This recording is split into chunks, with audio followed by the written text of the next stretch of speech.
ਖੇਤਰੀ ਪਾਰਟੀਆਂ ਉਹ ਗੱਲ ਤਾਂ ਕਰਦੀਆਂ ਕਿ ਅਸੀਂ ਸੂਬਿਆਂ ਦੇ ਅਧਿਕਾਰ ਚਾਹੀਦੇ ਆ, ਪਰ ਉਹਦੇ ਨਾਲ ਇਹ ਵੀ ਕਰ ਦਿੰਦੇ ਜੀ ਅਸੀਂ ਕੇਂਦਰ ਤੋਂ ਮੰਗ ਕਰਦੇ ਆ।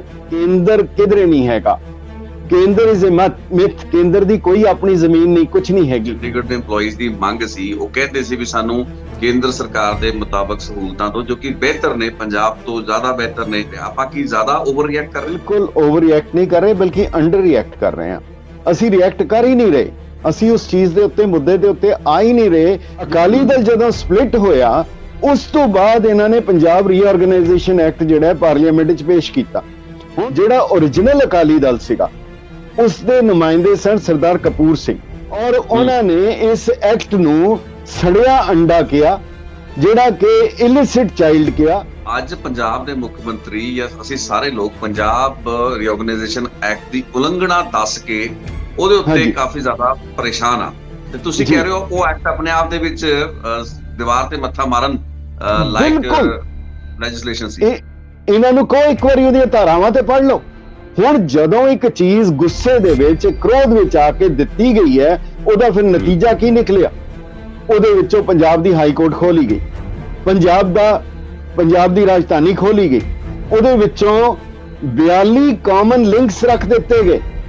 ਯਾਨੀ ਤੁਸੀਂ ਕਿਸੇ ਦੋ ਭਰਾਵਾਂ ਦੀ ਵੰਡ ਕਰ ਰਹੇ ਹੋ ਤੇ ਕਹੋਗੇ 42 ਚੀਜ਼ਾਂ ਤੁਹਾਡੀਆਂ ਕਾਮਨ ਹੋਣਗੀਆਂ, ਤਾਂ ਕਿ ਇਹ ਲੜਾਈ ਕਦੇ ਮੁੱਕੇਗੀ ਨਹੀਂ। ਔਰ ਇੰਨੇ ਸਾਲ ਹੋ ਗਏ, ਅਜੇ ਤੱਕ ਚੱਲਦੀ ਆ ਰਹੀ ਹੈ, ਔਰ ਅਗਲੇ 100 ਸਾਲ ਨਹੀਂ ਮੁੱਕਣੀ।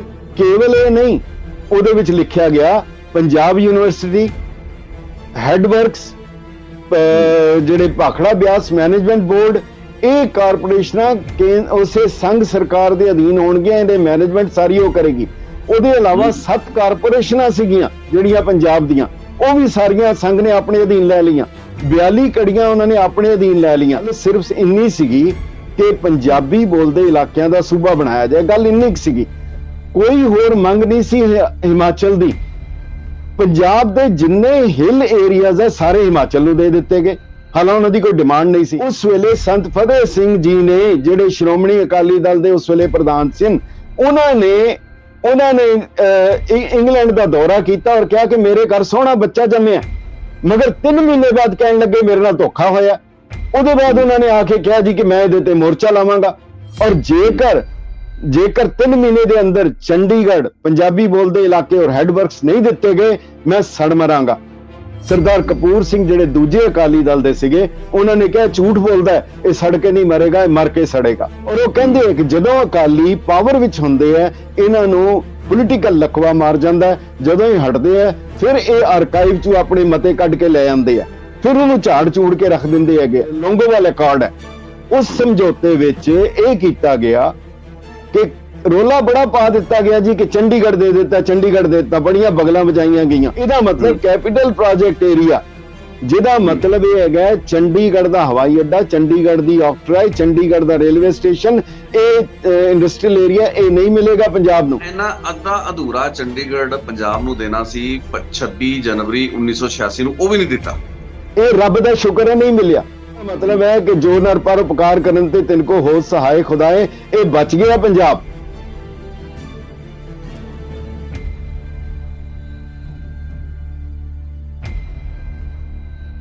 ਸਵਾਗਤ ਹੈ ਨਿਊਜ਼ ਡੇਟਲਾਈਨ ਪੰਜਾਬ ਦੇ ਉੱਤੇ। ਮੈਂ ਹਾਂ ਰਿਤੇਸ਼ ਲੱਖੀ। ਤੇ ਚੰਡੀਗੜ੍ਹ ਦੇ ਕਰਮਚਾਰੀਆਂ ਯਾਨੀ ਕਿ ਯੂਟੀ ਦੇ ਕਰਮਚਾਰੀਆਂ ਉੱਤੇ ਕੇਂਦਰ ਸਰਕਾਰ ਦੇ ਸਰਵਿਸ ਰੂਲਸ ਨੂੰ ਲਾਗੂ ਕਰਨ ਦਾ ਜਿਹੜਾ ਐਲਾਨ ਹਾਲ ਹੀ ਦੇ ਦਿਨਾਂ ਵਿੱਚ ਹੋਇਆ ਹੈ, ਜਿਸ ਸੰਬੰਧੀ ਨੋਟੀਫਿਕੇਸ਼ਨ ਵੀ ਜਾਰੀ ਹੋ ਰਿਹਾ ਹੈ। ਕੇਂਦਰ ਦੇ ਗ੍ਰਹਿ ਮੰਤਰੀ ਅਮਿਤ ਸ਼ਾਹ ਹੋਰਾਂ ਵੱਲੋਂ ਇਹ ਐਲਾਨ ਕੀਤਾ ਗਿਆ 1 ਅਪ੍ਰੈਲ 2022 ਤੋਂ ਬਾਅਦ ਚੰਡੀਗੜ੍ਹ ਦੇ ਯੂਟੀ ਦੇ ਕਰਮਚਾਰੀਆਂ ਉੱਤੇ ਸੈਂਟਰਲ ਗਵਰਨਮੈਂਟ ਦੇ ਜਿਹੜੇ ਰੂਲਸ ਲਾਗੂ ਹੋਣਗੇ ਤੇ ਉਹ ਸਹੂਲਤਾਂ ਉਹਨਾਂ ਨੂੰ ਮਿਲਣਗੀਆਂ। ਇਸ ਉੱਤੇ ਇੱਕ ਵਿਵਾਦ ਹੈ, ਇਸ ਉੱਤੇ ਪੰਜਾਬ ਦੇ ਵਿੱਚੋਂ ਪ੍ਰਤੀਕਰਮ ਆ ਰਿਹਾ ਹੈ। ਇਸ ਪੂਰੇ ਕੇਸ ਦੇ ਪਿਛੋਕੜ ਨੂੰ ਸਮਝਣ ਲਈ ਜਾਂ ਇਸ ਦਾ ਕੀ ਬੈਕਗ੍ਰਾਉਂਡ ਰਿਹਾ ਹੈ, ਪੰਜਾਬ ਪੁਨਰਗਠਨ ਐਕਟ, ਰੀਆਰਗੇਨਾਈਜੇਸ਼ਨ ਐਕਟ 1966 ਦੇ ਵਿੱਚ ਕੀ ਮਦਾਂ ਸਨ, ਕਿ ਉਹ ਰੀਆਰਗੇਨਾਈਜੇਸ਼ਨ ਐਕਟ ਆਪਣੇ ਆਪ ਦੇ ਵਿੱਚ ਸਹੀ ਸੀ, ਤੇ ਅੱਜ ਉਸ ਦੀ ਉਲੰਘਣਾ ਦੱਸ ਕੇ ਪੰਜਾਬ ਦੇ ਮੁੱਖ ਮੰਤਰੀ ਭਗਵੰਤ ਮਾਨ ਹੋਣਾ ਨੇ ਕੇਂਦਰ ਸਰਕਾਰ ਦੇ ਇਸ ਫੈਸਲੇ ਨੂੰ ਗਲਤ ਦੱਸਿਆ ਹੈ। ਕੈਪਟਨ ਅਮਰਿੰਦਰ ਸਿੰਘ ਇੰਟਰਸਟਿੰਗਲੀ ਇਸ ਦੇ ਵਿੱਚ ਕੋਈ ਵੱਡੀ ਗੱਲਬਾਤ ਨਹੀਂ ਵੇਖਦੇ ਨੇ। ਇਹਨਾਂ ਇਸ਼ੂਜ਼ ਦੇ ਉੱਤੇ ਗੱਲਬਾਤ ਕਰਨ ਲਈ ਮੇਰੇ ਨਾਲ ਇੱਕ ਵਾਰ ਫੇਰ ਗੁਰਚਰਨਜੀਤ ਸਿੰਘ ਲਾਂਬਾ ਸਾਹਿਬ ਜੁੜ ਰਹੇ ਨੇ ਨਿਊ ਜਰਸੀ ਅਮਰੀਕਾ ਤੋਂ। ਲਾਂਬਾ ਸਾਹਿਬ ਬਹੁਤ ਬਹੁਤ ਸਵਾਗਤ ਹੈ।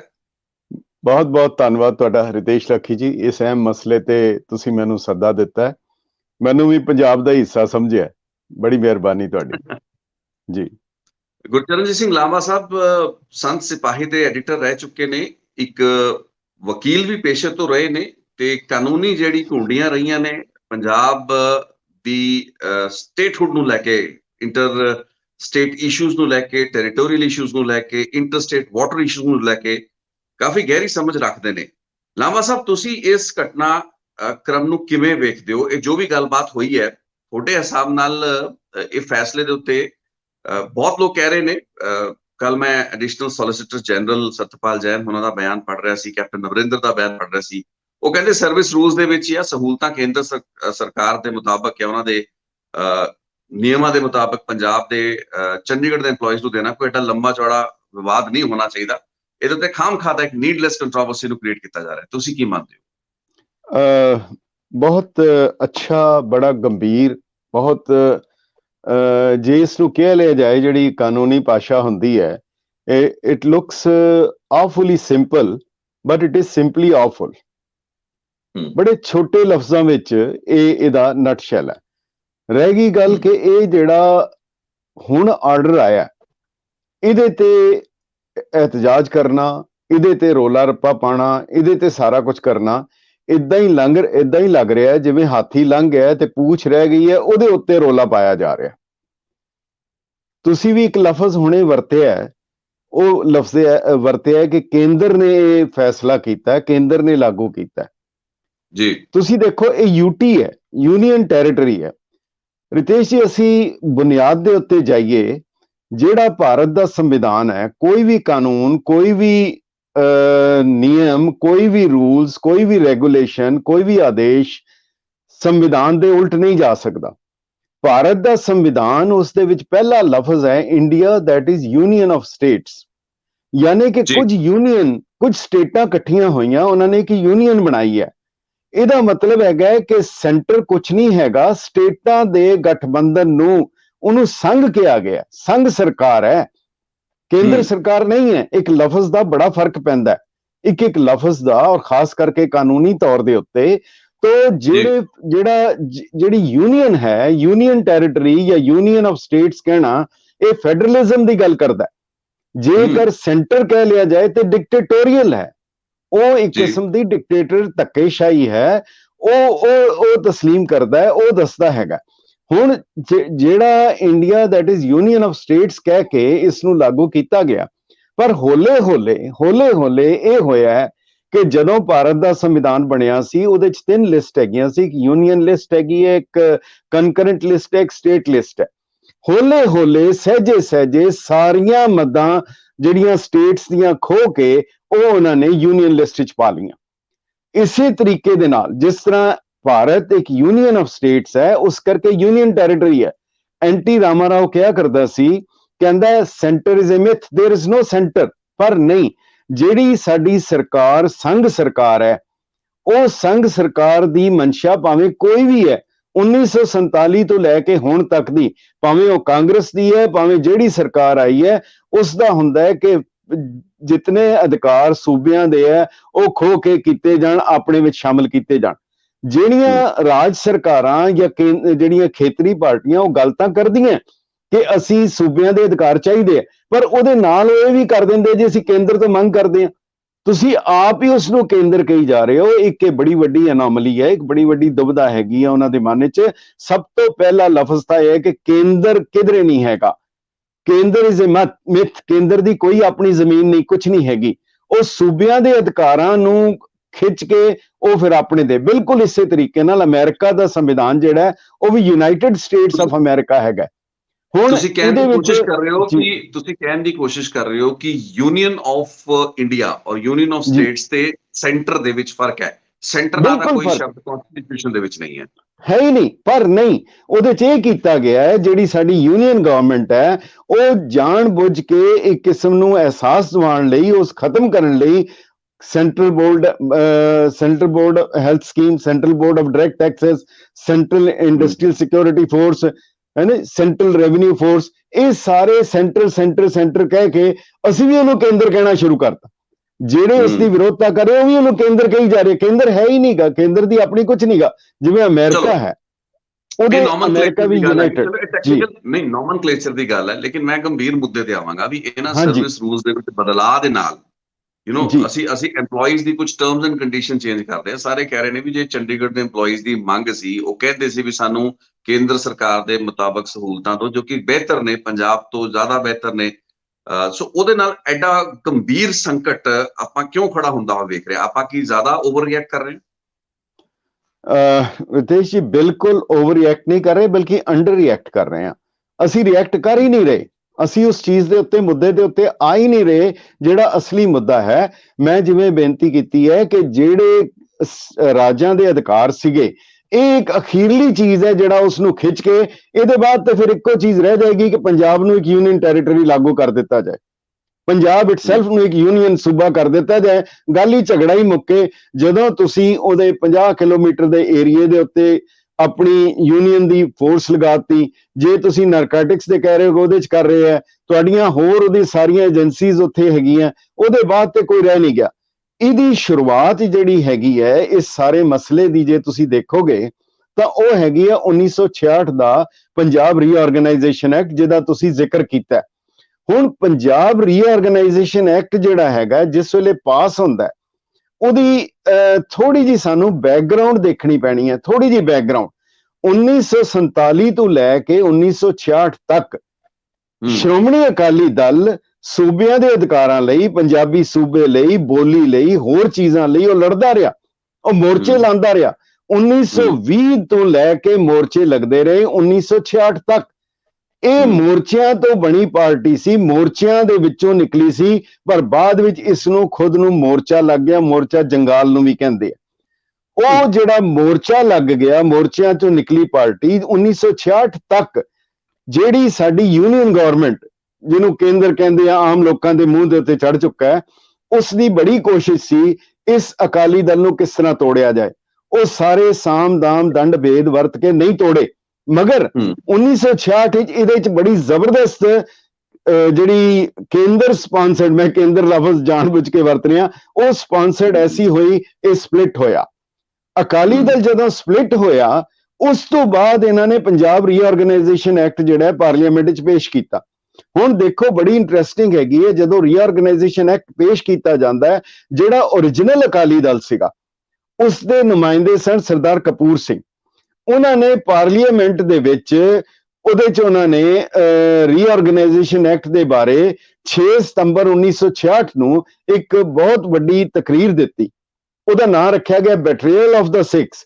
ਉਹਦੇ ਵਿੱਚ ਉਹਨਾਂ ਨੇ ਸਾਰੀਆਂ ਪਰਤਾਂ ਖੋਲੀਆਂ ਕਿ ਕੀ ਹੈ, ਔਰ ਉਹਨਾਂ ਨੇ ਇਸ ਐਕਟ ਨੂੰ ਸੜਿਆ ਅੰਡਾ ਕਿਹਾ, ਜਿਹੜਾ ਕਿ ਇਲਿਸਿਟ ਚਾਈਲਡ ਕਿਹਾ, ਜਿਹੜਾ ਕਿ ਇਲਿਸਿਟ ਚਾਈਲਡ ਹੈ, ਔਰ ਇਨਕੰਪੀਟੈਂਟ ਮਿਡਵਾਈਫ ਦੇ ਥਰੂ ਇਹ ਕੀਤਾ ਗਿਆ। ਮਗਰ ਜਿਹੜਾ ਮੌਜੂਦਾ ਅਕਾਲੀ ਦਲ ਹੈ, ਜਿਹੜਾ ਉਸ ਵੇਲੇ ਸਪਲਿਟ ਸੀ, ਉਸਨੇ ਚੂੰ ਤੱਕ ਨਹੀਂ ਕੀਤੀ, ਕੋਈ ਐਤਜਾਜ ਨਹੀਂ ਕੀਤੀ, ਕੁਝ ਨਹੀਂ ਕੀਤਾ। ਹੁਣ ਉਹ ਜਿਹੜਾ ਐਕਟ ਸੀਗਾ, ਤੁਸੀਂ ਉਸ ਐਕਟ ਦੀਆਂ ਧਾਰਾਵਾਂ ਪੜ੍ਹ ਲੋਗੇ, ਮੈਂ ਕਹਿ ਸਕਦਾ ਅੱਜ ਵੀ ਜੇ ਕੋਈ ਪੜ੍ਹੇਗਾ ਮੱਥਾ ਦੀਵਾਰ ਤੇ ਮਾਰੇਗਾ ਕਿ ਇਤਨਾ ਮਾੜਾ ਐਕਟ, ਇਤਨੀ ਧੱਕੇਸ਼ਾਹੀ, ਇਤਨਾ ਜ਼ੁਲਮ ਤਾਂ ਸ਼ਾਇਦ ਅੰਗਰੇਜ਼ ਵੀ ਨਹੀਂ ਸੀ ਕਰ ਸਕੇ, ਜਿਹੜਾ ਭਾਰਤ ਸਰਕਾਰ ਨੇ 1966 ਵਿੱਚ ਕੀਤਾ ਰੀਆਰਗੇਨਾਈਜੇਸ਼ਨ ਐਕਟ ਵਿੱਚ। ਅੱਜ ਪੰਜਾਬ ਦੇ ਮੁੱਖ ਮੰਤਰੀ ਜਾਂ ਅਸੀਂ ਸਾਰੇ ਲੋਕ ਪੰਜਾਬ ਰੀਆਰਗੇਨਾਈਜੇਸ਼ਨ ਐਕਟ ਦੀ ਉਲੰਘਣਾ ਦੱਸ ਕੇ ਉਹਦੇ ਉੱਤੇ ਕਾਫੀ ਜ਼ਿਆਦਾ ਪਰੇਸ਼ਾਨ ਆ, ਤੇ ਤੁਸੀਂ ਕਹਿ ਰਹੇ ਹੋ ਉਹ ਐਕਟ ਆਪਣੇ ਆਪ ਦੇ ਵਿੱਚ ਦੀਵਾਰ ਤੇ ਮੱਥਾ ਮਾਰਨ ਲਾਇਕ ਲੈਜਿਸਲੇਸ਼ਨ ਸੀ। ਇਹਨਾਂ ਨੂੰ ਕੋਈ ਇੱਕ ਵਾਰੀ ਉਹਦੀਆਂ ਧਾਰਾਵਾਂ ਤੇ ਪੜ੍ਹ ਲਓ। ਦੇਖੋ ਪੰਜਾਬ ਰੀਆਰਗੇਨਾਈਜੇਸ਼ਨ ਐਕਟ, ਮੈਂ ਕਾਨੂੰਨ ਦਾ ਵਿਦਿਆਰਥੀ ਵੀ ਹਾਂ ਔਰ ਥੋੜੀ ਜਿਹੀ ਰਾਜਨੀਤੀ ਦੀ ਵੀ ਥੋੜੀ ਬਹੁਤ ਸਮਝ ਰੱਖਦਾ, ਤੇ ਮੈਂ ਅਕਾਲੀ ਵੀ ਹਾਂ, ਅਕਾਲੀ ਦਲ ਦਾ ਮੈਂਬਰ ਨਹੀਂ ਹਾਂ। ਬੜੀ ਸਿੱਧੀ ਜੀ ਗੱਲ ਹੈ, ਹਰ ਸਿੱਖ ਅਕਾਲੀ ਹੋਣਾ ਚਾਹੀਦਾ, ਮੈਂ ਹਾਂ। ਹੁਣ ਗੱਲ ਇਹ ਹੈ ਕਿ ਜਿਹੜਾ ਰੀਆਰਗੇਨਾਈਜੇਸ਼ਨ ਐਕਟ ਜਿਹੜਾ ਦਿੱਤਾ ਗਿਆ, ਉਹਦੀ ਪਿਛੋਕੜ ਵੀ ਦੇਖਣਾ ਪਏਗਾ। ਮਾਈ ਟਰੁਥ ਇੱਕ ਕਿਤਾਬ ਹੈ ਸ਼੍ਰੀਮਤੀ ਇੰਦਰਾ ਗਾਂਧੀ ਦੀ, ਉਹਦੇ ਚ ਉਹਨਾਂ ਨੇ ਲਿਖਿਆ ਕਿ ਮੈਂ ਪੰਜਾਬੀ ਸੂਬੇ ਦੇ ਅਗੇਂਸਟ ਸੀ, ਮੇਰੀ ਪਾਰਟੀ ਅਗੇਂਸਟ ਸੀ, ਪੰਜਾਬ ਦੇ ਹਿੰਦੂ ਅਗੇਂਸਟ ਸੀ, ਮੈਨੂੰ ਇਹ ਮੰਗ ਮਜਬੂਰੀ ਚ ਮੰਨਣੀ ਪਈ ਕਿਉਂਕਿ there was fear of mass violence. ਹੁਣ ਜਦੋਂ ਇੱਕ ਚੀਜ਼ ਗੁੱਸੇ ਦੇ ਵਿੱਚ, ਕ੍ਰੋਧ ਵਿੱਚ ਆ ਕੇ ਦਿੱਤੀ ਗਈ ਹੈ, ਉਹਦਾ ਫਿਰ ਨਤੀਜਾ ਕੀ ਨਿਕਲਿਆ? ਦੇਖੋ ਬਾਕੀ ਸੂਬਿਆਂ ਦੀ ਵੰਡ ਹੋਈ ਹੈ, ਜਦੋਂ ਹੋ ਗਈ ਗੱਲ ਖਤਮ ਹੋ ਜਾਂਦਾ ਹੈ। ਉਹਦੇ ਵਿੱਚ ਸਭ ਤੋਂ ਪਹਿਲਾਂ ਕੀਤਾ ਗਿਆ, ਉਹਦੇ ਵਿੱਚੋਂ ਪੰਜਾਬ ਦੀ ਹਾਈ ਕੋਰਟ ਖੋਲੀ ਗਈ, ਪੰਜਾਬ ਦੀ ਰਾਜਧਾਨੀ ਖੋਲੀ ਗਈ, ਉਹਦੇ ਵਿੱਚੋਂ 42 ਕਾਮਨ ਲਿੰਕਸ ਰੱਖ ਦਿੱਤੇ ਗਏ। ਯਾਨੀ ਤੁਸੀਂ ਕਿਸੇ ਦੋ ਭਰਾਵਾਂ ਦੀ ਵੰਡ ਕਰ ਰਹੇ ਹੋ ਤੇ ਕਹੋਗੇ 42 ਚੀਜ਼ਾਂ ਤੁਹਾਡੀਆਂ ਕਾਮਨ ਹੋਣਗੀਆਂ, ਤਾਂ ਕਿ ਇਹ ਲੜਾਈ ਕਦੇ ਮੁੱਕੇਗੀ ਨਹੀਂ। ਔਰ ਇੰਨੇ ਸਾਲ ਹੋ ਗਏ ਅਜੇ ਤੱਕ ਚੱਲਦੀ ਆ ਰਹੀ ਹੈ, ਔਰ ਅਗਲੇ 100 ਸਾਲ ਨਹੀਂ ਮੁੱਕਣੀ ਜਿੰਨੀ ਦੇਰ ਉਹ ਐਕਟ ਜਿਹੜਾ ਹੈਗਾ। ਸ਼੍ਰੋਮਣੀ ਅਕਾਲੀ ਦਲ ਨੇ ਅੱਜ ਤੱਕ ਉਸ ਐਕਟ ਨੂੰ ਚੈਲੰਜ ਨਹੀਂ ਕੀਤਾ। ਰਹਿ ਗਈ ਗੱਲ ਤੁਸੀਂ ਕੈਪਟਨ ਅਮਰਿੰਦਰ ਸਿੰਘ ਜੀ ਦੀ ਕਰ ਰਹੇ ਹੋ, ਉਹਨਾਂ ਨੇ ਆਪਣਾ ਸਟੈਂਡ, ਜਿਵੇਂ ਤੁਸੀਂ ਵੀ ਦੱਸਿਆ, ਪਹਿਲਾਂ ਕੁਝ ਸੀਗਾ ਹੁਣ ਕੁਝ ਹੈ। ਬੜੀ ਇੱਕ ਇਤਿਹਾਸਕ ਤੌਰ ਤੇ ਇੰਟਰਸਟਿੰਗ ਫੈਕਟ ਹੈਗਾ, ਤੁਸੀਂ ਅੱਜ ਵੀ ਪਟਿਆਲੇ ਜਾਓਗੇ ਉੱਥੇ 2 ਫਲੈਗ ਪੋਸਟ ਹੈ। ਇੱਕ ਫਲੈਗ ਪੋਸਟ ਜਿਹੜਾ ਹੈ ਇਹ ਪੁਰਾਣੇ ਟਾਈਮ ਦੇ ਉੱਤੇ ਹੈਗਾ, ਜਦੋਂ ਅਹਿਮਦ ਸ਼ਾਹ ਅਬਦਾਲੀ ਹਮਲਾ ਕਰਦਾ ਸੀ ਉੱਥੇ ਹੈਦਰੀ ਝੰਡਾ ਲੱਗ ਜਾਂਦਾ ਸੀ। ਜਿਸ ਵੇਲੇ ਇਧਰੋਂ ਸਿੱਖਾਂ ਦਾ ਹੱਲਾ ਹੁੰਦਾ ਸੀ ਉਸ ਵੇਲੇ ਉਹ ਨਿਸ਼ਾਨ ਸਾਹਿਬ ਲੱਗ ਜਾਂਦਾ ਸੀ। ਉਹ ਅੱਜ ਵੀ ਦੋਨੋਂ ਫਲੈਗ ਪੋਸਟ ਉੱਥੇ ਗਵਾਹੀ ਦੇ ਰਹੇ ਹੈ ਕਿ ਪਟਿਆਲੇ ਦਾ ਸਟੈਂਡ ਕਿਸ ਤਰ੍ਹਾਂ ਦਾ ਰਿਹਾ ਸਿੱਖ ਮਾਮਲਿਆਂ 'ਚ ਜਾਂ ਪੰਜਾਬ ਦੇ ਮਸਲਿਆਂ ਦੇ ਵਿੱਚ, ਉਹ ਤੁਹਾਡੇ ਸਾਹਮਣੇ ਹੈ ਅੱਜ ਵੀ। ਖੈਰ ਉਹ ਇੱਕ ਬਿਲਕੁਲ ਵੱਖਰਾ ਵਿਸ਼ਾ। ਹੁਣ ਜਿਹੜਾ ਪੰਜਾਬ ਦਾ ਰੀਆਰਗੇਨਾਈਜੇਸ਼ਨ ਐਕਟ ਹੈ, ਉਹਦੇ ਵਿੱਚ 4 ਚੀਜ਼ਾਂ ਕੇਂਦਰ ਸਰਕਾਰ, ਮੈਂ ਕੇਂਦਰ ਹੀ ਹੁਣ ਕਵਾਂ ਕਿਉਂਕਿ ਆਮ ਬੋਲਚਾਲ 'ਚ ਆ ਗਿਆ, ਉਹਨਾਂ ਨੇ ਸਭ ਤੋਂ ਪਹਿਲੀ ਚੀਜ਼, ਆਪਾਂ ਸੰਘ ਕਹਿ ਸਕਦੇ ਹਾਂ, ਸੰਘ ਸਰਕਾਰ ਕਹਿ ਸਕਦੇ ਹਾਂ ਵੈਸੇ, ਚਲੋ ਰਾਈਟ ਵਰਡ ਹੈ ਸੰਘ ਸਰਕਾਰ ਨਹੀਂ ਯੂਨੀਅਨ, ਸੰਘ, ਹਾਂਜੀ ਸੰਘ ਸਰਕਾਰ। ਕਿਵੇਂ ਇਹਨੂੰ ਸੰਘੀ ਸਰਕਾਰ ਨਾ ਸਮਝ ਲਿਆ ਜਾਏ, ਆਰਐਸਐਸ ਦੀ ਨਾ ਸਮਝ ਲਿਆ ਜਾਏ, ਉਹ ਵੀ ਮੈਨੂੰ ਡਰ ਲੱਗਦਾ। ਸੰਘੀ ਸਰਕਾਰ, ਹਾਂਜੀ। ਅੱਛਾ, ਜਿਹੜੀ ਸੰਘ ਸਰਕਾਰ ਹੈ ਨਾ ਜੀ, ਉਹਨੇ ਸਭ ਤੋਂ ਵੱਡਾ ਧੱਕਾ ਪੰਜਾਬ ਨਾਲ ਕੀਤਾ, ਉਹ ਸੀਗਾ ਸ਼੍ਰੋਮਣੀ ਗੁਰਦੁਆਰਾ ਪ੍ਰਬੰਧਕ ਕਮੇਟੀ ਨੂੰ ਕਾਰਪੋਰੇਸ਼ਨ ਕਹਿ ਕੇ ਕੇਂਦਰ ਨੇ, ਉਹਨੇ ਸੰਘ ਨੇ ਆਪਣੇ ਅਧੀਨ ਲੈ ਲਿਆ। ਉਹਦੀ ਗਵਾਹੀ ਹੈ, ਤੁਸੀਂ ਦੇਖੋ ਪੰਜਾਬ ਸਿੱਖ ਗੁਰਦੁਆਰਾ ਐਕਟ ਦੀਆਂ 3 ਅਮੈਂਡਮੈਂਟਸ ਹੋਈਆਂ ਐਕਟ ਦੀਆਂ। ਇੱਕ ਸਹਿਜਧਾਰੀ ਦੀ ਅਮੈਂਡਮੈਂਟ ਹੈ, ਇੱਕ ਬੀਬੀਆਂ ਦੀ ਜਿਹੜੀ ਰਿਜ਼ਰਵੇਸ਼ਨ ਦੀ ਹੈ, ਔਰ ਇੱਕ ਹੈਗੀ ਦਮਦਮਾ ਸਾਹਿਬ ਨੂੰ। ਇਹ ਕੇਂਦਰ ਦੇ ਵਿੱਚ ਬੈਠਾ ਇੱਕ ਡਿਪਟੀ ਸੈਕਟਰੀ ਜਿਹੜਾ ਨੋਟੀਫਿਕੇਸ਼ਨ ਨਾਲ ਉਹ ਗੁਰਦੁਆਰਾ ਐਕਟ ਦੀ ਅਮੈਂਡਮੈਂਟ ਕਰ ਰਿਹਾ। ਜਿਹੜਾ ਗੁਰਦੁਆਰਾ ਐਕਟ ਕੌਮ ਨੇ ਪੂਰੀਆਂ ਕੁਰਬਾਨੀਆਂ ਦੇ ਕੇ, ਹਜ਼ਾਰਾਂ ਬੰਦਿਆਂ ਦੀਆਂ ਕੁਰਬਾਨੀਆਂ ਦੇ ਕੇ ਜਿਹੜਾ ਐਕਟ ਪਾਸ ਕਰਾਇਆ, ਉਹਦਾ ਹਾਲਤ ਇਹ ਹੋ ਗਈ ਕਿ ਇੱਕ ਡਿਪਟੀ ਸੈਕਟਰੀ ਬੈਠਾ, ਉਹ ਉੱਥੇ ਸੰਘ ਸਰਕਾਰ ਦਾ ਉਹ ਨੋਟੀਫਿਕੇਸ਼ਨ ਜਾਰੀ ਕਰਦਾ, ਜੋ ਮਰਜ਼ੀ ਕਰਦਾ। ਕੇਵਲ ਇਹ ਨਹੀਂ, ਉਹਦੇ ਵਿੱਚ ਲਿਖਿਆ ਗਿਆ ਪੰਜਾਬ ਯੂਨੀਵਰਸਿਟੀ, ਹੈਡਵਰਕਸ, ਜਿਹੜੇ ਭਾਖੜਾ ਬਿਆਸ ਮੈਨੇਜਮੈਂਟ ਬੋਰਡ, ਇਹ ਕਾਰਪੋਰੇਸ਼ਨਾਂ ਉਸੇ ਸੰਘ ਸਰਕਾਰ ਦੇ ਅਧੀਨ ਹੋਣਗੀਆਂ, ਇਹਦੇ ਮੈਨੇਜਮੈਂਟ ਸਾਰੀ ਉਹ ਕਰੇਗੀ। ਉਹਦੇ ਇਲਾਵਾ 7 ਕਾਰਪੋਰੇਸ਼ਨਾਂ ਸੀਗੀਆਂ ਜਿਹੜੀਆਂ ਪੰਜਾਬ ਦੀਆਂ, ਉਹ ਵੀ ਸਾਰੀਆਂ ਸੰਘ ਨੇ ਆਪਣੇ ਅਧੀਨ ਲੈ ਲਈਆਂ। 42 ਕੜੀਆਂ ਉਹਨਾਂ ਨੇ ਆਪਣੇ ਅਧੀਨ ਲੈ ਲਈਆਂ। ਯਾਨੀ ਕਿ ਸਾਰੇ ਦਾ ਸਾਰਾ ਕੁਝ ਕਰਕੇ ਉਹਨਾਂ ਨੇ ਉਹ ਜਿਹੜਾ ਪੰਜਾਬ ਦਿੱਤਾ, ਸਿਰਫ ਇਹ ਨਹੀਂ ਦਿੱਤਾ, ਗੱਲ ਸਿਰਫ ਇੰਨੀ ਸੀਗੀ ਕਿ ਪੰਜਾਬੀ ਬੋਲਦੇ ਇਲਾਕਿਆਂ ਦਾ ਸੂਬਾ ਬਣਾਇਆ ਜਾਏ, ਗੱਲ ਇੰਨੀ ਸੀਗੀ। ਉਸ ਵੇਲੇ ਤੁਸੀਂ ਦੇਖੋ, ਮਤਲਬ ਜਿਹੜੀ ਬੈਕਗਰਾਉਂਡ ਸਮਝੇ ਨਹੀਂ ਸਮਝੇ ਬਿਨਾ ਗੱਲ ਨਹੀਂ ਆਂਦੀ। ਪੰਜਾਬ ਦੇ ਆਰੀਆ ਸਮਾਜ ਨੇ, ਪੰਜਾਬ ਦੇ ਜਨਸੰਘ ਲੀਡਰਾਂ ਨੇ ਇਹ ਕਿਹਾ ਕਿ ਪੰਜਾਬੀ ਹਿੰਦੂ ਆਪਣੀ ਬੋਲੀ ਹਿੰਦੀ ਲਿਖਾਣ। ਉਸ ਵੇਲੇ ਆਰਐਸਐਸ ਨੇ, ਰਾਸ਼ਟਰੀ ਸਮਰਥਕ ਸੇਵਕ ਸੰਘ, ਗੋਲਵਾਲਕਰ ਜੀ ਨੇ ਇਹ ਬਿਆਨ ਦਿੱਤਾ ਕਿ ਪੰਜਾਬ ਦੇ ਹਿੰਦੂਆਂ ਨੂੰ ਆਪਣੀ ਭਾਸ਼ਾ ਪੰਜਾਬੀ ਲਿਖਾਣੀ ਚਾਹੀਦੀ ਹੈ। ਬੜਾ ਇਹਦੇ ਤੇ ਢੋਲ ਵਜਾਇਆ ਗਿਆ, ਪਰ ਇਹ 2 ਲਫ਼ਜ਼ ਸਨ। ਇੱਕ ਲਫ਼ਜ਼ ਦੱਸਿਆ ਜਾਂਦਾ, ਦੂਜਾ ਲਫ਼ਜ਼ ਇਹ ਕਿਹਾ ਗਿਆ ਕਿ ਪੰਜਾਬ ਦੇ ਸਿੱਖਾਂ ਨੂੰ ਆਪਣੇ ਆਪ ਨੂੰ ਹਿੰਦੂ ਲਿਖਵਾਉਣਾ ਪਏਗਾ ਜੇਕਰ ਤੁਸੀਂ ਅਮਨ ਚਾਹੁੰਦੇ ਹੋ। ਇੱਕ ਐਸਾ ਪੰਜਾਬ ਦਿੱਤਾ ਜਾ ਰਿਹਾ ਹੈ, ਇੱਕ ਨਵਾਂ ਪੰਜਾਬ ਬਣਾਇਆ ਜਾ ਰਿਹਾ ਹੈ, ਜਿਹਦੇ ਚੋਂ ਸਾਰਾ ਕੁਝ ਖੋ ਕੇ ਫਿਰ ਮੰਗ ਇਹ ਸੀ ਕਿ ਪੰਜਾਬ ਦੇ ਪੰਜਾਬੀ ਬੋਲਦੇ ਇਲਾਕਿਆਂ ਦਾ ਕੀਤਾ ਜਾਏ। 1961 ਦੀ ਜਨਗਣਨਾ, ਜਿਹਨੂੰ ਸਾਰਿਆਂ ਨੇ ਮੰਨਿਆ ਕਿ ਉਹ ਇੱਕ ਡਿਫੈਕਟਿਵ ਸੀ, ਉਹਦੇ ਵਿੱਚ ਉਸ ਅਧੀਨ ਉਹਨਾਂ ਨੇ ਅੱਧੀ ਜਨਤਾ ਨੇ ਆਪਣੀ ਬੋਲੀ ਗਲਤ ਲਿਖਾਈ ਹੈ, ਉਹਦੇ ਬਿਨਾਂ ਤੇ ਕੀਤੀ ਗਈ। ਕਾਫੀ ਇਲਾਕਾ ਪੰਜਾਬ ਦਾ ਪੰਜਾਬੀ ਬੋਲਦਾ ਹਰਿਆਣੇ ਚਲਾ ਗਿਆ। ਚਲੋ ਉਹ ਇੱਕ ਗੱਲ ਹੋਈ। ਹੁਣ ਇਸ ਦੇ ਬਾਅਦ ਕੋਈ ਹੋਰ ਮੰਗ ਨਹੀਂ ਸੀ ਹਿਮਾਚਲ ਦੀ। ਪੰਜਾਬ ਦੇ ਜਿੰਨੇ ਹਿੱਲ ਏਰੀਆਜ਼ ਹੈ ਸਾਰੇ ਹਿਮਾਚਲ ਨੂੰ ਦੇ ਦਿੱਤੇ ਗਏ, ਹਾਲਾਂ ਉਹਨਾਂ ਦੀ ਕੋਈ ਡਿਮਾਂਡ ਨਹੀਂ ਸੀ। ਇਹ ਤਾਂ ਇਸ ਤਰ੍ਹਾਂ ਹੀ ਹੋਇਆ ਕਿ ਜਿਵੇਂ ਕਿਸੇ ਨੂੰ ਕੇਵਲ ਹਲਾਲ ਨਹੀਂ ਕਰਨਾ, ਮਾਰਨਾ ਨਹੀਂ, ਉਹਨੂੰ ਕੱਟ-ਵੱਢ ਕਰਨੀ ਹੈ। ਇਹ ਜਿਹੜੀ ਕੱਟਾ-ਵੱਢੀ ਕੀਤੀ ਗਈ, ਔਰ ਉਹਦੇ 'ਚ ਅਕਾਲੀ ਦਲ ਬਿਲਕੁਲ ਚੁੱਪ ਰਿਹਾ। ਨਾ ਕੇਵਲ ਚੁੱਪ ਰਿਹਾ, ਉਸ ਵੇਲੇ ਸੰਤ ਫਤਿਹ ਸਿੰਘ ਜੀ ਨੇ, ਜਿਹੜੇ ਸ਼੍ਰੋਮਣੀ ਅਕਾਲੀ ਦਲ ਦੇ ਉਸ ਵੇਲੇ ਪ੍ਰਧਾਨ ਸਨ, ਉਹਨਾਂ ਨੇ ਇੰਗਲੈਂਡ ਦਾ ਦੌਰਾ ਕੀਤਾ ਔਰ ਕਿਹਾ ਕਿ ਮੇਰੇ ਘਰ ਸੋਹਣਾ ਬੱਚਾ ਜੰਮਿਆ, ਮਗਰ 3 ਮਹੀਨੇ ਬਾਅਦ ਕਹਿਣ ਲੱਗੇ ਮੇਰੇ ਨਾਲ ਧੋਖਾ ਹੋਇਆ। ਉਹਦੇ ਬਾਅਦ ਉਹਨਾਂ ਨੇ ਆ ਕੇ ਕਿਹਾ ਜੀ ਕਿ ਮੈਂ ਇਹਦੇ ਤੇ ਮੋਰਚਾ ਲਾਵਾਂਗਾ, ਔਰ ਜੇਕਰ 3 ਮਹੀਨੇ ਦੇ ਅੰਦਰ ਚੰਡੀਗੜ੍ਹ ਪੰਜਾਬੀ ਬੋਲਦੇ ਇਲਾਕੇ ਔਰ ਹੈਡਵਰਕਸ ਨਹੀਂ ਦਿੱਤੇ ਗਏ, ਮੈਂ ਸੜ ਮਰਾਂਗਾ। ਸਰਦਾਰ ਕਪੂਰ ਸਿੰਘ ਜਿਹੜੇ ਦੂਜੇ ਅਕਾਲੀ ਦਲ ਦੇ ਸੀਗੇ, ਉਹਨਾਂ ਨੇ ਕਿਹਾ ਝੂਠ ਬੋਲਦਾ ਹੈ, ਇਹ ਸੜ ਕੇ ਨਹੀਂ ਮਰੇਗਾ, ਇਹ ਮਰ ਕੇ ਸੜੇਗਾ। ਇਹ ਜਿਹੜੀ ਸਾਰੀ ਹਾਲਾਤ ਹੋਈ, ਇੱਕ ਧੜਾ ਅਕਾਲੀ ਦਲ ਦਾ, ਬਾਅਦ ਵਿੱਚ ਇਹ ਹੋਇਆ ਉਹੀ ਅਕਾਲੀ ਦਲ ਮੇਨ ਹੋ ਗਿਆ, ਜਿਹੜਾ ਓਰੀਜਨਲ ਸੀ ਉਹ ਬਿਲਕੁਲ ਖਤਮ ਹੋ ਗਿਆ, ਇਤਿਹਾਸ ਦੇ ਵਰਕਿਆਂ ਚੋਂ ਲੁਪਤ ਹੋ ਗਿਆ, ਸਾਰੇ ਖਤਮ ਹੋ ਗਏ, ਅੱਜ ਉਹ ਕੋਈ ਬਾਕੀ ਨਹੀਂਗਾ। ਮਗਰ ਜਿਹੜੇ ਅਕਾਲੀ ਦਲ ਨੇ ਹੁਣ 1966 ਤੋਂ ਜਿਹਨੇ ਸਰਕਾਰ ਦੇ ਉਹਦੇ ਕਰਕੇ ਜਿਹੜੇ ਸਪਲਿਟ ਹੋਈ ਸੀ ਉਹ ਬਣਿਆ, ਉਹਦੇ ਬਾਅਦ ਇੰਨੇ ਸਾਲ ਉਹਨਾਂ ਨੇ ਪੰਜਾਬ ਦੀ ਕਿਸੇ ਵੀ ਇੱਕ ਮੰਗ ਦਾ, ਭਾਵੇਂ 1973 ਦਾ ਅਨੰਦਪੁਰ ਸਾਹਿਬ ਦਾ ਮਤਾ ਹੈ, ਜਿਹਦੇ ਵਿੱਚ ਪਹਿਲੀ ਚੀਜ਼ ਸੀ ਐਸੇ ਦੇਸ਼ ਕਾਲ ਵਿਧਾਨ ਦੀ ਘੜਨਾ ਜਿਹਦੇ ਵਿੱਚ ਖਾਲਸਾ ਜੀ ਕੇ ਬੋਲਬਾਲੇ ਸੁਰੱਖਿਅਤ ਹੋਣ, ਉਹ ਵੀ ਨਹੀਂ ਕੀਤਾ, ਉਹਦੀ ਕੋਈ ਗੱਲ ਨਹੀਂ ਕੀਤੀ। ਬਲਕਿ ਅਨੰਦਪੁਰ ਸਾਹਿਬ ਮਤੇ ਦੇ ਵਿੱਚ ਚੰਡੀਗੜ੍ਹ ਦਾ ਬੜਾ ਫੰਡਾਮੈਂਟਲ ਪੁਆਇੰਟ ਸੀ। ਤੁਸੀਂ ਗੱਲ ਹੋਰਾਂ ਦੀ ਕੀਤੀ, ਮੈਂ ਦਰਸ਼ਨ ਸਿੰਘ ਫੇਰੂਮਾਨ ਉਹਨਾਂ ਦਾ ਜ਼ਿਕਰ ਆਪਣੀ ਇੱਕ ਰਿਪੋਰਟ ਵਿੱਚ ਕੀਤਾ ਸੀ। 74 ਦਿਨ ਦੀ ਭੁੱਖ ਹੜਤਾਲ ਤੋਂ ਬਾਅਦ ਉਹਨਾਂ ਦੀ ਮੌਤ ਹੋ ਜਾਂਦੀ ਹੈ, ਇੱਕ ਤਰੀਕੇ ਦੀ ਸ਼ਹੀਦੀ ਸੀ ਤੇ ਚੰਡੀਗੜ੍ਹ ਦੇ ਕੌਜ਼ ਲਈ ਸੀ। ਹਾਲਾਂਕਿ ਹੋਰ ਲਾਰਜਰ ਪੰਜਾਬੀ ਸਟੇਟ ਦਾ ਵੀ ਇਸ਼ੂ, ਸਟੇਟਹੁੱਡ ਦਾ ਵੀ ਵੱਡਾ ਸਵਾਲ ਸੀ, ਲੇਕਿਨ 66 ਦੇ ਵਿੱਚ ਰੀਆਰਗੇਨਾਈਜੇਸ਼ਨ ਹੁੰਦੀ ਹੈ, ਚੰਡੀਗੜ੍ਹ ਪੰਜਾਬ ਨੂੰ ਨਹੀਂ ਦਿੱਤਾ ਜਾਂਦਾ। ਇਸ ਲਈ 1969 ਦੇ ਵਿੱਚ ਦਰਸ਼ਨ ਸਿੰਘ ਫੇਰੂਮਾਨ ਭੁੱਖ ਹੜਤਾਲ ਤੇ ਬੈਠਦੇ ਨੇ, ਆਮਰਨ ਅਨਸ਼ਨ ਤੇ ਬੈਠਦੇ ਨੇ ਤੇ ਵਾਕਈ ਉਹਨਾਂ ਉਹ ਸ਼ਹਾਦਤ ਨੂੰ ਪ੍ਰਾਪਤ ਕਰਦੇ ਨੇ 1969 ਦੇ ਵਿੱਚ। ਉਸ ਤੋਂ ਬਾਅਦ ਆਪਾਂ 1986 ਦੀ ਤਰੀਕ ਦਾ ਜ਼ਿਕਰ ਮੈਂ ਬਾਰ-ਬਾਰ ਕਰਦਾ, 26 ਜਨਵਰੀ 1986, ਜਦੋਂ ਕਿ ਚੰਡੀਗੜ੍ਹ ਨੂੰ ਹੈਂਡਓਵਰ ਕੀਤਾ ਜਾਣਾ ਸੀ ਐਸ ਪਰ ਦਾ ਰਾਜੀਵ ਲੌਂਗੋਵਾਲ ਅਕੋਰਡ। ਉਸ ਤੋਂ ਪਹਿਲਾਂ ਦੀ ਵੀ ਕੀ ਸਥਿਤੀ ਸੀ ਤੇ ਇਕੱਲੇ ਅਕਾਲੀ ਦਲ ਤੋਂ ਇਲਾਵਾ ਹੋਰ ਪਾਰਟੀਆਂ, ਚਾਹੇ ਉਹਦੇ ਵਿੱਚ ਕਾਂਗਰਸੀ, ਮੇਨ ਤਾਂ ਕਾਂਗਰਸੀ ਪਾਰਟੀ ਰਹੀ ਹੈ, ਜਾਂ ਫਿਰ ਬੀਜੇਪੀ ਹੈ, ਜਨਸੰਘ ਦੀ ਜੇ ਆਪਾਂ ਗੱਲ ਕਰੀਏ, ਉਹਨਾਂ ਦਾ ਵਿਊ ਪੰਜਾਬ ਦੇ ਪੱਖੋਂ ਇੱਕ ਵੱਖਰਾ ਵਿਊ ਸੀ।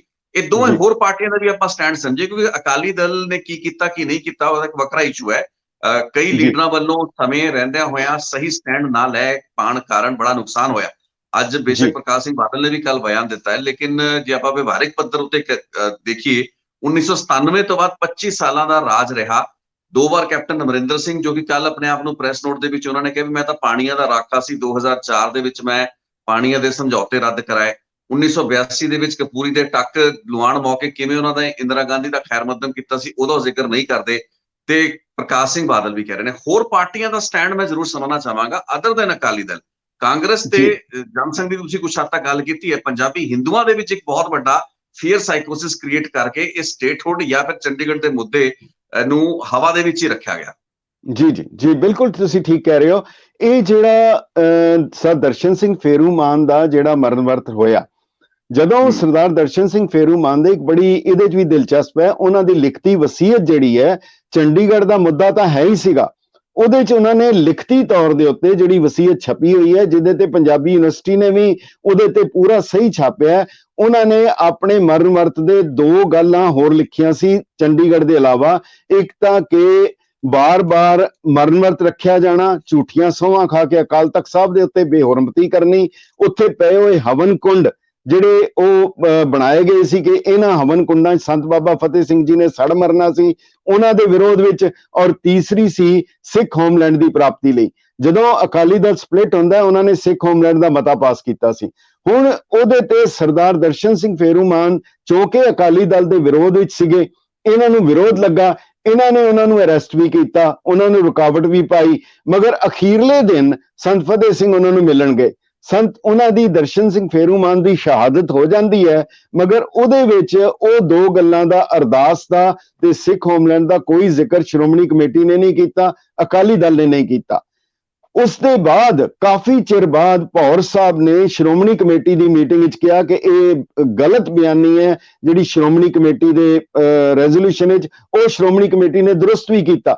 ਮਗਰ ਇਹ ਸਾਰਾ ਜਿਹੜਾ ਹੁੰਦਾ ਰਿਹਾ, ਇਸ ਦੌਰਾਨ ਇੱਕ ਹੋਰ ਬੜੀ ਵੱਡੀ ਚੀਜ਼ ਹੋਈ ਹੈ, ਜਿਹੜਾ ਬਹੁਤ ਅਹਿਮ ਹੈ, ਇਹਦੇ ਨਾਲ ਰਲਦਾ ਮਿਲਦਾ, ਉਹ ਹੈਗਾ ਕਿ 1975 ਦੇ ਵਿੱਚ ਐਮਰਜੈਂਸੀ ਲੱਗਦੀ ਹੈ। ਦੇਖੋ, ਉਹਦੇ ਵਿੱਚ ਸਾਰੀਆਂ ਪਾਰਟੀਆਂ ਦਾ ਸਹਿਯੋਗ ਦਿੱਤਾ ਜਾਂਦਾ ਹੈ, ਜਿਹੜਾ ਸ਼੍ਰੋਮਣੀ ਅਕਾਲੀ ਦਲ ਨੂੰ, ਅਕਾਲੀ ਦਲ ਸਭ ਦਾ ਸਹਿਯੋਗ ਕਰਦਾ ਹੈ। ਅਕਾਲ ਤਖਤ ਸਾਹਿਬ ਤੋਂ ਹਰਮੰਦਰ ਸਾਹਿਬ ਮੋਰਚਾ ਲੱਗਦਾ ਹੈ ਔਰ ਕਾਫੀ ਕਾਮਯਾਬ ਮੋਰਚਾ ਲੱਗਦਾ ਹੈ। ਮਗਰ ਉਸ ਦੇ ਬਾਅਦ ਇੱਕ ਚੀਜ਼ ਬੜੀ ਵੱਡੀ ਹੁੰਦੀ ਹੈ, ਇਹ ਰਿਤੇਸ਼ ਜੀ ਬਹੁਤ ਅਹਿਮ ਹੈ, ਅੱਜ ਤੱਕ ਕੋਈ ਜ਼ਿਕਰ ਕਿਉਂ ਨਹੀਂ ਕਰਦਾ ਕਿ 30 ਜੂਨ 1979 ਨੂੰ ਕਨਸਟੀਟਿਊਸ਼ਨ ਦੇ ਵਿੱਚ ਅਮੈਂਡਮੈਂਟ ਕਰਕੇ ਸਿਰਫ ਪੰਜਾਬ ਦੇ ਵਿੱਚ ਐਮਰਜੈਂਸੀ ਲਗਾਈ ਜਾਂਦੀ ਹੈ।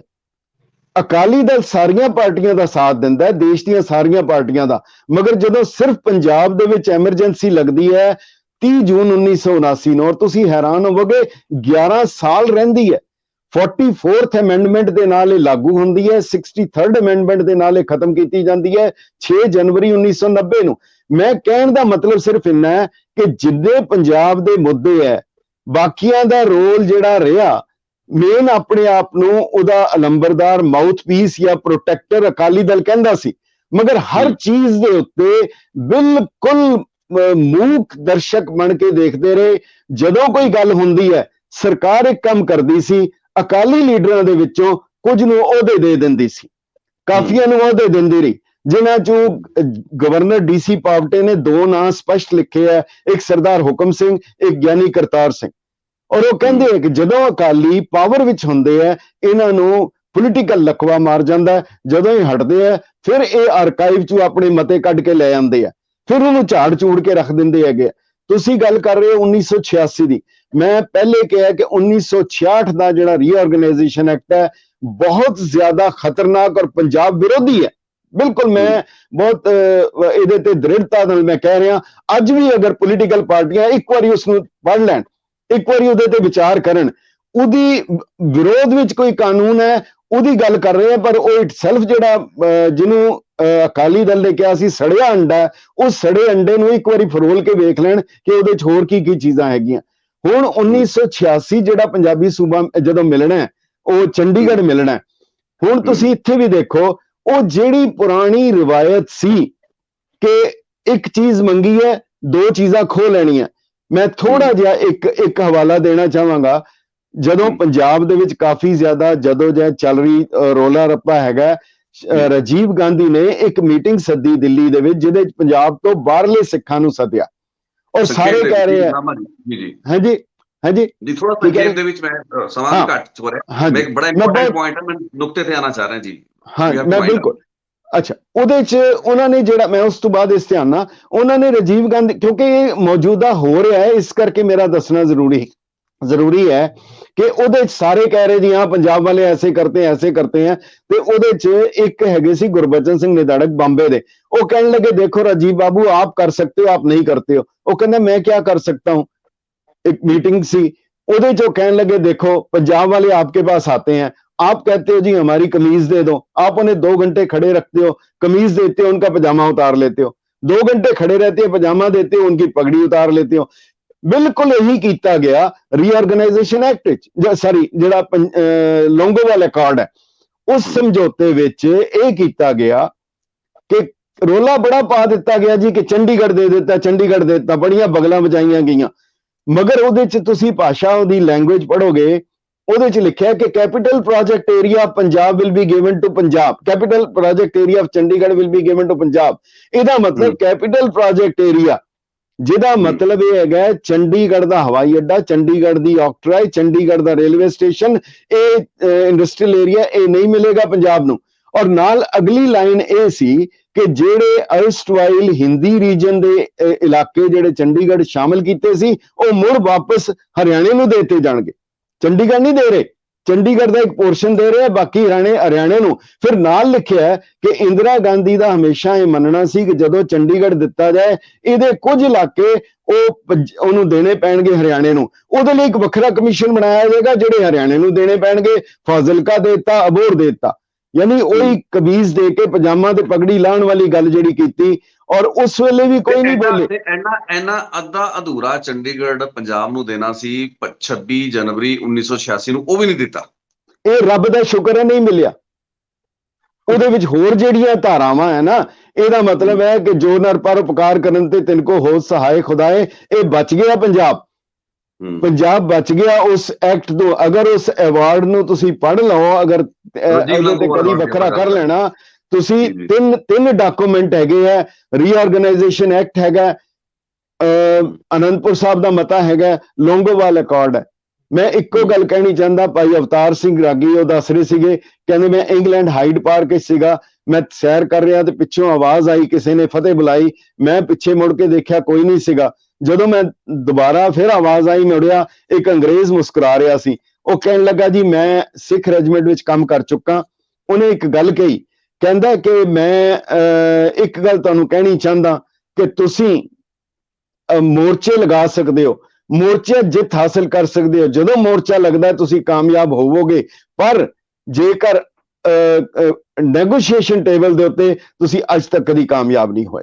ਬਿਲਕੁਲ ਇਹੀ ਜਿਹੜੀ ਹੈਗੀ ਹੈ। ਔਰ ਸਭ ਤੋਂ ਵੱਡੀ ਗੱਲ ਇਹਦੇ 'ਚ ਇਹ ਹੈ ਕਿ 1996 ਦੇ ਵਿੱਚ ਸ਼੍ਰੋਮਣੀ ਅਕਾਲੀ ਦਲ ਨੇ ਆਪਣੇ ਆਪ ਨੂੰ ਸੈਕੂਲਰ ਪਾਰਟੀ ਡਿਕਲੇਅਰ ਕਰਕੇ ਪੰਜਾਬੀ ਪਾਰਟੀ ਕਰ ਦਿੱਤਾ। ਉਹ ਦੀਨ ਗਵਾਇਆ ਦੁਨੀ ਸਿਓ ਦੁਨੀ ਨਾ ਚਾਲੀ ਸਾਥ, ਪਾਉ ਕੁਹਾੜਾ ਮਾਰਿਆ ਗਾਫਲ ਆਪਣੇ ਹਾਥ। ਨਾ ਉਹ ਧਾਰਮਿਕ ਰਹੇ, ਨਾ ਉਹ ਪੋਲੀਟੀਕਲ ਰਹੇ, ਉਹਨੇ ਪੱਲੇ ਕੁਝ ਵੀ ਨਹੀਂ ਰਿਹਾ। ਇੱਕ ਸਟੈਂਡ ਜਿਹੜਾ ਲੈਣਾ ਸੀ ਜਿਹਦੀ ਖਾਤਰ, ਔਰ ਉਹ ਕਰਕੇ ਇਹ ਕੀਤਾ। ਉਹਦੇ ਚੋਂ ਪੰਥ, ਪੰਥਕ, ਖਾਲਸਾ, ਇਹ ਸਾਰੇ ਲਫ਼ਜ਼ ਜਿਹੜੇ ਆ।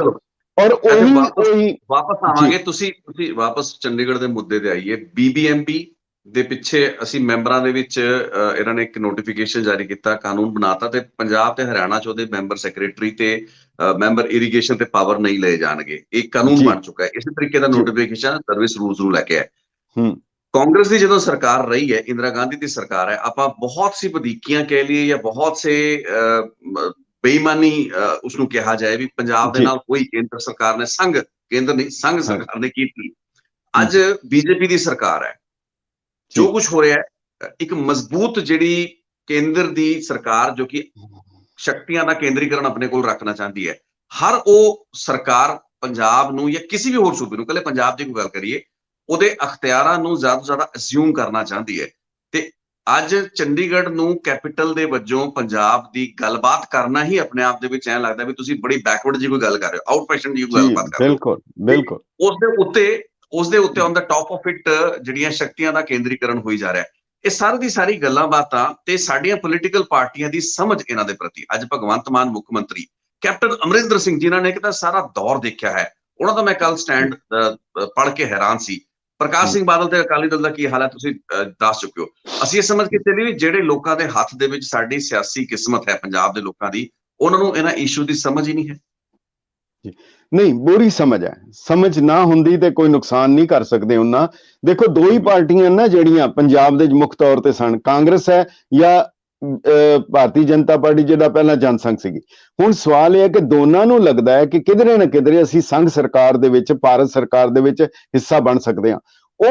ਉਹਨਾਂ ਦੀ ਸਾਰੀ ਜਿਹੜੀ ਮੋਡਸ ਆਪਰੈਂਡੀ ਹੈ ਉਹ ਉਹੀ ਹੈ ਜਦੋਂ ਕਿ ਰੀਆਰਗਨਾਈਜੇਸ਼ਨ ਐਕਟ ਬਣਿਆ।